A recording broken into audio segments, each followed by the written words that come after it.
રહેતું નથી. હક વગરનું શાસ્ત્ર તો એમ કહે છે તમારા ખિસ્સામાં હક વગરનો 1 રૂપિયો આવ્યો તો એ 100 રૂપિયા લઈને જશે. હક વગરનો 1 રૂપિયો 100 રૂપિયા લઈને, એના એટલી તાકાત છે કે આપણી પાસેથી બીજા 100 રૂપિયા લઈ જાય ત્યારે એને સંતોષ થાય. તો હક વગરનું ખાવું નહીં કે હક વગરનું લેવું નહીં. પરમાર્થમાં રહેવું. પંખી સેવા, ગૌ સેવા, માણસની સેવા, ભાઈ બહેનની સેવા, માતા પિતાની સેવા, ગરીબોની સેવા, એમાં રહેવું. આપણા પરમાત્માએ આપ્યું હોય.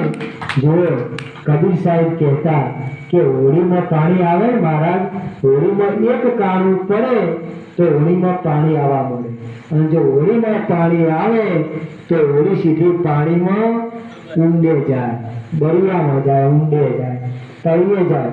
તો એને ખોદે કાઢવું પડે. જેટલું પાણી આવે એટલું કાઢવું પડે, જેટલું પાણી આવે એટલું કાઢવું પડે, તો જ તમે પાર થઈ શકો. પણ કબીર સાહેબ કહે છે કે જો સંપત્તિ પણ ઘણી આવે તો એને પરમાત્મા વાપરવી પડે.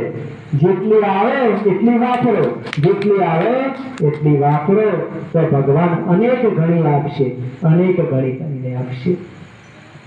આ રીતે હવે સુગ્રીવને વિશ્વાસ થાય છે ને ભગવાન કહે છે કે સુગ્રીવ એક દિવસ બેઠા છે પથ્થર ઉપર, ભગવાન કહે સુગ્રીવ રાવણ દક્ષિણમાં ગયો છે તો શું કોઈ દિવસ પુષ્પક વિમાન તમે જોયું હતું?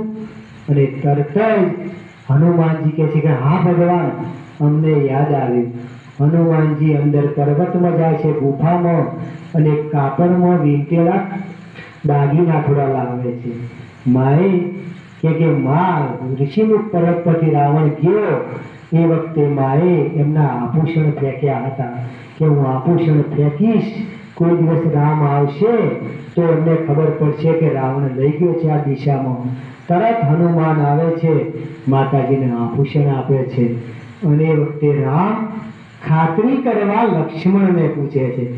એકદમ હરખમાં આવે છે રામ, લખન જો આ જાનકીના આભૂષણ.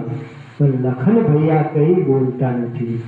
સુગ્રીવને હનુમાન જાંબુમાં જોઈ રહ્યા છે કે ભગવાન કહે છે આ જાનકીના આભૂષણ છે, પણ લખન ભૈયા બોલતા નથી. રામ હલાવે છે કે લખન બોલ. લક્ષ્મણ કહે છે કે ભૈયા